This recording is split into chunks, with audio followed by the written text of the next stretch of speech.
Cela faisait 2 années que la célèbre manifestation automobile et historique de Maulévrier n'avait pu se tenir à cause du confinement et de la crise sanitaire du Covid que l'on sait.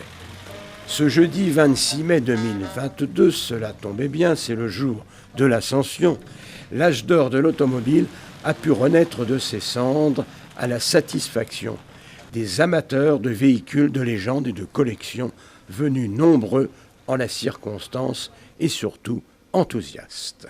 Nous avons réussi à réveiller les automobiles de l'âge d'or qui avaient été endormis par une période sombre et triste. Et aujourd'hui, il faut retrouver le sourire. Voilà ce que je voulais dire.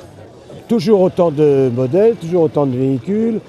C'est plus anglais, italien, allemand ou américain cette année? Nous avons un peu de tout aujourd'hui. C'est la variété. Toutes les marques et les nationalités, au moins européennes, sont représentées. Peut-être pas beaucoup d'américaines. C'est très variable selon les années. Et on ne sait pas pourquoi.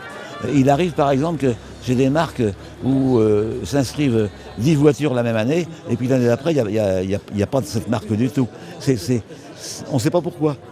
Cette manifestation sympathique pour l'automobile, mais l'automobile, est-ce que c'est bien porteur en ce moment où il y a beaucoup de gens qui sont anti-automobiles? On nous matraque pour dire que l'automobile c'est polluant.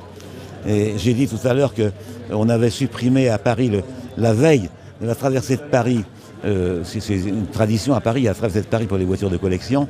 Le préfet de police a supprimé la veille, alors que tout s'était organisé sous prétexte que ça allait polluer, alors que certains ont été votés à 1000 km avec un avion, un Falcon de l'Elysée, pour déposer un bulletin dans l'urne.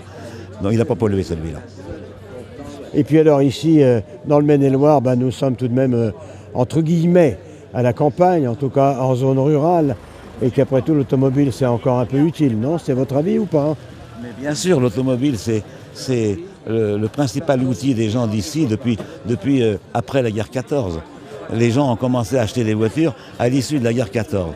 Les Américains avaient laissé tellement de Ford T qu'ils avaient amené pendant la guerre 14 que les premiers à s'équiper en automobile dans les classes populaires, par exemple les fermiers, les artisans, c'était les Ford qui avaient été laissés par les Américains en 1918.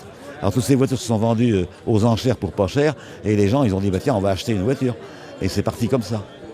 L'âge d'or des automobiles de légende et de collection est donc de retour après un silence de 2 années. Elle fêtera à nouveau son anniversaire l'année prochaine, toujours le jour de l'Ascension et toujours au château. Née en 1976, elle fêtera donc ses 47 ans.